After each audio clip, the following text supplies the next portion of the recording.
As a matter of fact, the last time I stood on campus at Cridge Law School, I was bleeding through my shirt. It's not the big moves or ceremonial moments that stick in your mind, but the way your eyes hurt from sweat and you couldn't get rid of the metallic taste of shame on your tongue. That night was meant to be a celebration. A mixer was held for a reason. Third years were meant to make relationships and celebrate our shared toughness. I helped pay for that mixer not because I wanted praise, but because Riley thought it was the right thing to do to back me. "It's good politics," she said, and I agreed.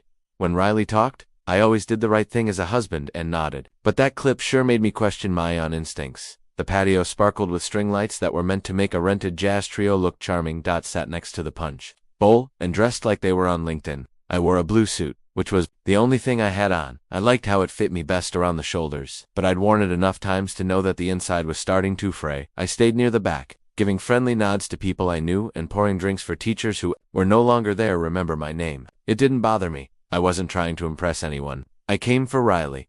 Whatever this show was meant to prove, and then she found me. Nora was moved like someone who believed. There was ground to lift her up. She was wearing a deep red dress that stuck to her body like envy. Her heels hit the stone like quotation marks, and she always smiled like she knew a joke. You hadn't earned the smile. Right to hear that I had just started to drink my first glass of ginger ale when I felt the air change, like something cold pressing on my face. She pressed against the base of my neck and said, "Well," as if she was pleased to see me standing up. "You clean up always." Her hand flicked toward me like she was saying, "Oh, don't do that." I half smiled and said, "Good to see you, Miura," as we brush off lint. "We're not acting like we don't know where you belong." The words stuck with me, not because they were smart, but because she meant every word. "You'll never be more," Thonch told me, as she raised her wine glass as if to toast my limits. "Really, Julian? It's cute that you still show up." I should have left and let it go. The dozen other times she had made rude comments about my college grant, or when Sheetha cooks at our wedding laughed at how I thanked them. But that night something inside me burned and curled up. What made me think? I was a stray dog at a black Tagala, wasn't her voice, but her grin and curled lip. "Thanks for letting me know that I helped pay for the event." I said it quietly, more to tell myself than to her. "Oh, bless her," Dodd chuckled. "Well, at least you're useful."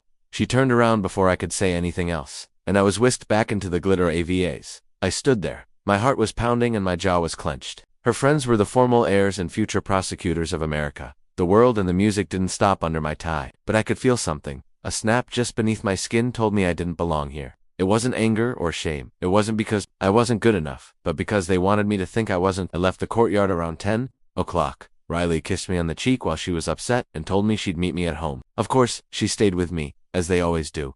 Went around each other like a cold band, with one person always being dramatic and the other always making excuses. I didn't press her. I didn't even text. As I walked to the car, that awful wine glass echo was still loud in my chest. "You'll never be more." That line kept going through my head as I took off my tie and turned the key in the ignition. Instead of clerk, the word sounds like a filler, a ghost of what could have been. And maybe that's what shocked me the most, not the fact that she said it.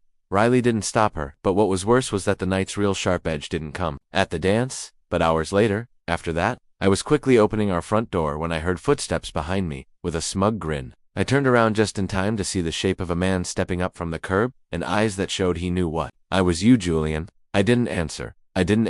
He asked as if it were a joke. "You have to." He closed the gap in 2 steps, and before I could stand up or speak, his hand hit me in the jaw. My head hit the side panel of the doorframe, and I saw in my mind's eye another blow, this time to my ribs, maybe a knee. I fell to the ground. "On my side and choked on my," he muttered. "Nora says thanks," and I heard it loud and clear. Then he was gone, leaving only the sound of there was gravel, the soft slam of a car door, and the faint sound of tires. It was getting dark, and I lay there for a while, maybe for a longer time. The stars above me looked like they could cut skin. My collar was wet, but not with sweat. I put a sleeve over my mouth and stood on my shaking legs. My blood was still warm. I didn't call 911. I didn't scream, run, or beg. I just stood there in the cold by myself and thought, so this is what it means to Bebeneth, them not only refused but also thrown away. By the time I got to the bathroom mirror, my lip was split in half. My eye was swollen in some places, and blood was streaked across my shirt like war paint. I cleaned up with alcohol while being quiet. Wounds didn't move. I knew Riley would ask things I thought she might not like. Parts of me desperately hoped that this would be the line that would finally make her see what they would defend me. I didn't know that hope would be the next wound yet, but I would learn. Oh, I would learn one quiet meal at a time, one lie wrapped in family love, one attack dressed as a mistake, and one file box at a time. Because if I was only a clerk, it was time to start keeping records. All of the proof they gave me was from a quiet part of the building. In a lower hallway next to there was a faint smell of old carpet in the teacher offices. and that hallway didn't see many people. In the afternoon, there were a lot of people walking through, but by 4 p.m., it was almost like a ghost tunnel. I was carrying my ethics class binder, halfway through listening to my earbuds while I went over my outline for the class talk. The weight of Mioris's words from the mixer. I tried my best to act like they didn't matter over the last few days, but they still stuck to me like wet fabric. I pretended Riley and I hadn't talked much since the night I came home bleeding. But nothing can get you ready for what happened. The moment someone decides you're not just forgotten, you're a target. I heard his steps behind me before I saw them. His walk showed that he was sure of himself. It wasn't rushed or shaky and, it said. I am who. He turned the corner and saw him leaning against the lockers like he'd already known what was going to happen. Been cast in a bad college play that called for a Letterman jacket. Even though the school no longer did those, strong build, people always thought he was the hero because of his cocky stance and cheekbones. But I knew you would learn quickly. Julian Ward learned in law school that people who think the rules don't apply to them are the most dangerous. I took the earbuds out slowly, like I was reading my name off a grocery list. My heart rate was already going up. That's me, I answered, being careful to keep my voice even. I'm here to help you. He took a small step forward, but it was enough to close the gap and remind me that he didn't want. He came to talk. I knew it was Trevor Cade because I had seen him around school. Commonly found with a group of guys who laughed too loudly and teachers who gave him just the right amount of freedom to let his ego grow too big without being stopped. Law student, junior trial team, wealthy family. Someone said that his dad paid for part of the west side of the library, which made him, though the government didn't touch that person unless they had to. Miora says hi and smiles as if it were a joke. I blinked. Excuse me? She says. Thanks, he adds. And then before I hit me on the left side of the face with his hand, and the pain exploded. I could talk again before my brain could even catch up. I fell back into the lockers, my cheekbone going through the metal. The metal edge dug into my ribs, and the wind stopped. My heart was beating so fast I felt like I was underwater. I barely had time to take a full breath before his knee hit me and threw me to the ground like a rag doll. My head hit the tile, making my vision blurry, and I could taste blood in my mouth, copper-sharp mouth. I knew what that sound was when he kicked me in the side, me twice very hard. I tried to roll away to protect myself, but he grabbed he raised his shirt collar just enough to slam me back down. Remember who you are, he hissed.